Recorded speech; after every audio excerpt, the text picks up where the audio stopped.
បាទសួស្តីពុកម៉ែមីងបងប្អូនទាំងអស់គ្នាជាទីគោរពនិងរាប់អានហើយក៏សូមស្វាគមន៍សម្រាប់ការវិលត្រឡប់មកកាន់វីដេអូដំណឹងថ្មីនៅព្រឹកថ្ងៃទី18ខែកក្កដាឆ្នាំ2026នេះបងប្អូនទាំងគ្នាតោះឥឡូវបើសិនបងប្អូនទាំងអស់គ្នាចង់ដឹងថាតើនៅក្នុងព្រឹកនេះ admin មានដំណឹងអ្វីដែលថ្មីចង់ចែកម្លែកទៅកាន់ពុកម៉ែមីងបងប្អូនទាំងអស់គ្នាទស្សនាទៅជាដំណឹងនោះសូមបងប្អូនទៅតាមដានទស្សនាជាមួយ admin ទាំងអស់គ្នាបងប្អូនណាតោះយើងបើកបយើងជិះម៉ូតូបាទរៀងអន់រៀងដល់ពេលប៉ះរថយន្តទំនើបចេះបាទអ្នកដែលរងការខូចខាតគឺខាងឡាននេះបាទគាត់ចេញសំណងធ្វើដោយខ្លួនឯង150,000នេះយើងយកមកមិនដឹងថាធ្វើអីបានទេនិយាយអស់បាទ150,000នេះយកមកមិនដឹងថាធ្វើស្អីបានទេឡានប្រកបនេះប៉ុន្តែយកមកដើម្បីជាការកាត់សោយកាត់អីទៅពេលមកតោះនេះបាទហើយខាងឡានក៏គាត់មានការយកយល់ហើយបុកនេះដូចជាបុករយៈពេល73ម៉ោងហើយបាទសម្រួល73ម៉ោងខាងឡានក៏គាត់ឥឡូវនេះយកយល់ក៏គាត់បាទទទួលបាទសំណងដែលបាទករណីយុវជន2នាក់ជិះម៉ូតូបុករថយន្ត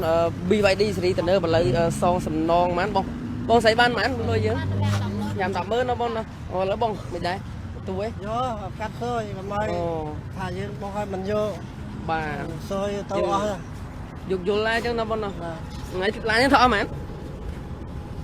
ច្រើនទៅចេញឡានទៅនិយាយទៅបងស្អីព្រមមានអត់ដឹងឡានហ្នឹងទៅអស់មកមិនដឹងបានស៊ូជាងđấyដឹងអស់ហ្មងអីហ្មងឥឡូវទៅមុខសមាជិកបើដោះស្រាយគ្នាទៅអីបាទឥឡូវបងសមាជិកដឹងលឺដែរណា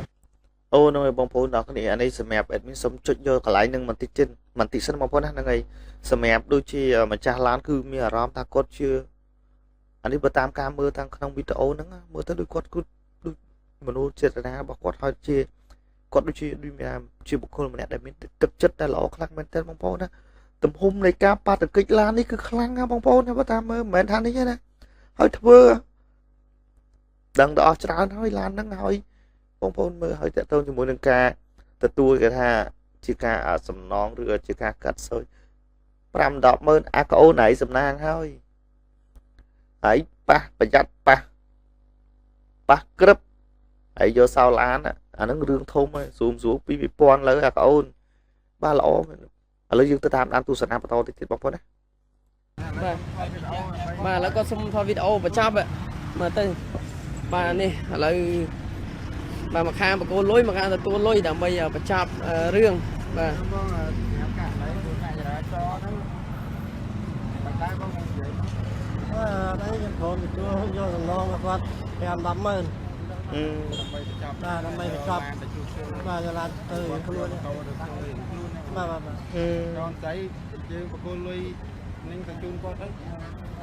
បាទហើយមើលយ៉ាប់យ៉ៃទៅបងមានអីគាត់ផ្ញើទៅយុវជនទាំងអស់ដែលគាត់ជិះម៉ូតូពេលភ្លើងស្តុបនេះដែរអត់បងសូមកុំឲ្យគាត់ដើរលេងច្រើនពេកមើលជិះម៉ូតូប៉ាត់ណាប៉ាត់ណីដូចអត់មានសម្រាប់គាត់សោះហើយបងបានស៊ូជានៅខាងឡានបងវាតម្លៃអស់ប្រហែល2-3,000កាចឹងមក2-3,000ហើយឡើងសំណងបានតែ5-10,000ណាបងអរគុណចាំកាត់សូយើងបាទនេះពេលមកតោះនេះបងប្រុសបាទម្ចាស់រថយន្ត BYD បាទហើយនេះម៉ូតូអូន2នាក់ដែលគាត់ជិះមកបុកបាទរថយន្តស៊េរីទំនើប BYD នៅស្តុបបាទមនីចេតិយដែលនៅក្នុងសង្កាត់វត្តភ្នំខណ្ឌដូនពេញរាជធានីភ្នំពេញបាទហើយនោះរថយន្តប្រកបបើតាមប៉ាន់ស្មានទៅធ្វើអស់2-3,000បាទតាមការប៉ាន់ស្មានពីជាងពេលមកបាទធ្វើអស់ទៅ2-3,000ឥឡូវបានសំណងតែ15,000នេះបាទបាយជាងដែរមែនបងឡានបាយជាងនេះទៅសុំទិញបាយអូណាបាយជាងស្តុបអីអស់អត់ដឹងទេបងឥឡូវអត់ទេតាមបងនេះបងគិតធ្វើអស់ប្រហែលបងនិយាយលេងចេញហ្នឹងមើលទៅប្រហែលអើយបាទនេះម្ចាស់ឡានគាត់បាទមិនដឹងថានិយាយមិនទេបាទគាត់មិនដឹងថាធ្វើយ៉ាងម៉េចប៉ុន្តែបើថាមិនយកសោះវាមិនកើតហើយបើទៀមទាឲ្យលើសពីសមត្ថភាពខាងម៉ូតូក៏វាមិនដឹងថាបានអីឥ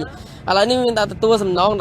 15,000ដើម្បីបញ្ចប់រឿងហើយនេះបាទរថយន្តរបស់គាត់គឺនេះបែកស្តុបបាទហើយជាគៀងហើយកាងអីហ្នឹងក៏ប៉ិតអីអស់ពេលមើលតោះនេះបាទ បាទហើយនេះជាវីដេអូមួយសារមួយដល់បងប្អូនបាទយុវជនយុវវ័យពេលដែលធ្វើដំណើរបាទសូមគោរពច្បាប់ចរាចរណ៍ផងបាទពេលមកដល់ចំណុចស្តុបមកដល់អីហ្នឹងបាទសូមបាទមើលគេមើលឆ្វេងមើលស្ដាំមកយើងបើកបរយើងជិះម៉ូតូបាទរៀងអន់រៀងដល់ពេលប៉ះរថយន្តទំនើបចេះបាទអ្នកដែលរងការខូចខាតគឺខាងឡានបាទគាត់ចេញសំណងធ្វើដោយខ្លួនឯង150000នេះយើងយកមកមិនដឹងថាធ្វើអីបានទេនិយាយអស់បាទ150000នេះយកមកមិនដឹងថាធ្វើស្អីបានទេឡានប្រកបនេះប៉ុន្តែយកមកដើម្បីជាការកាត់សោយកាត់អីទៅព្រេងមកតោះនេះបាទហើយខាងឡានក៏គាត់មានការយកយល់ហើយបុកនេះដូចជាបុករយៈពេល7 3ម៉ោងហើយបាទសម្រួល7 3ម៉ោងខាងឡានក៏គាត់ឥឡូវនេះយកយល់ក៏គាត់បាទទទួលបាទសំណងដែរឥឡូវខាងម៉ូតូក៏បាទចេញទៅបាត់ដែរបាទយើងបាទវីដេអូនេះពេលបានយើងឃើញបាទបានហើយបងប្អូនអ្នកគ្នាអញ្ចឹងតើតើជាមួយនឹងរឿងរាយការណ៍បាទរឿងរ៉ាវករណីគ្រោះថ្នាក់ចរាចរណ៍នេះបើដល់ពេលអញ្ចឹងទៅសម្រាប់ admin ដូចជាអាណិតខាងភាគីខាងរថយន្តវិញម្ចាស់ឡានវិញបងប្អូនអ្នកគ្នាហ្នឹងហើយទៅជាអាណិតគាត់វិញបងប្អូនហ្នឹងហើយហើយបើតាមមើលតាមរយៈវីដេអូតើតើជាមួយនឹងពាក្យសម្ដីរបស់លោកពូហើយនឹងកាយវិការរបស់លោកពូបងប្អូនណាគឺគួរឲ្យគោរពខ្លាំងមែនតើបងប្អូនអ្នកគ្នាមើលពួកអាស្ទាវឯងឃើញណាឯងចឹងឯងឈឺចាប់ណាឯងទៅជិះម៉ូតូទៅបុកឡានរថយន្តគាត់ថ្មីសេរីទំនើបហ្នឹងឯងមើលបើតាមការបកស្រាយរបស់លោកពូហើយនឹងជាងរថយន្តដែលខូចខាតហ្នឹងធ្វើអស់ខ្ទង់ពី2000ណាឈឺចាប់ដល់ពេលអញ្ចឹងទៅជាអាណិតនិយាយតាមត្រង់អារម្មណ៍អត់មានអាណិតម្ចាស់រថយន្តមែនហើយមើលគំរូល្អមែនលោកពូគំរូល្អមែនលោកពូណាហ្នឹងហើយមើលឲ្យគាត់បញ្ជាក់គាត់ថា5 ដល់ 100000នឹងយកគ្រាន់ថាបើនិយាយពី5 ដល់ 100000បងប្អូនយកទៅគ្រាន់តែឲ្យថ្លៃជាងហ្នឹងមិនទាំងគ្រប់ផងមិនបាច់ថាគ្រឿងបន្លាស់ទេតែឈ្នួលជាងហ្នឹងមិនគ្រប់ផងណាហ្នឹងហើយរថយន្តទៅប៉ះរថយន្តគាត់គ្រាន់តែជាងគេទៅគ្រាន់ប៉ានស្មានខ្ទង់2 ទៅ 3000ប៉ុណ្ណានេះគឺក៏មិនដឹងយ៉ាងណាដែរគ្រាន់តែការប៉ានស្មានដំបូងប៉ុន្តែគ្រាន់តែអ្វីដែលសំខាន់រថយន្តស៊េរីទំនើបថ្មីហើយមើលឡើងកពិតមកជាហៀងមុខដូចជាខាងឆ្វេងបងប្អូនអរគ្នាហ្នឹងហើយ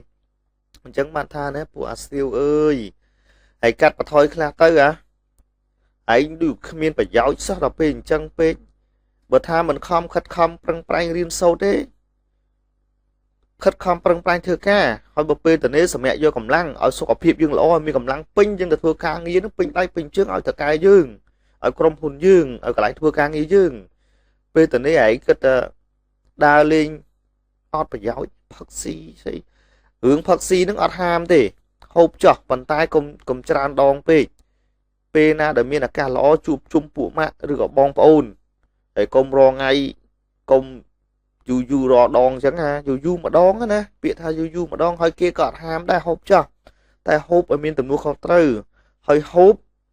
យកភាពសប្បាយរីករាយឬការពិភាក្សាដាក់ក្នុងខ្លួនកុំហូបហើយកុំយកខ្លាយឲ្យដាក់ក្នុងខ្លួនมันល្អទេអញ្ចឹងសម្រាប់រឿងរ៉ាវករណីនេះបងប្អូនណាគឺករណីគ្រោះថ្នាក់ចរាចរណ៍រវាងម៉ូតូនិងរថយន្តបាទគឺប្រហែលជាម៉ូតូទៅបុករថយន្តគេហ្នឹងហើយបងប្អូនណាហ្នឹងហើយអ្វីដែលសំខាន់ដូចឯងមានបញ្ជាក់ឃើញទៅបុកលោកពូទៅជាអាណិតលោកពូវិញព្រោះដោយសារអី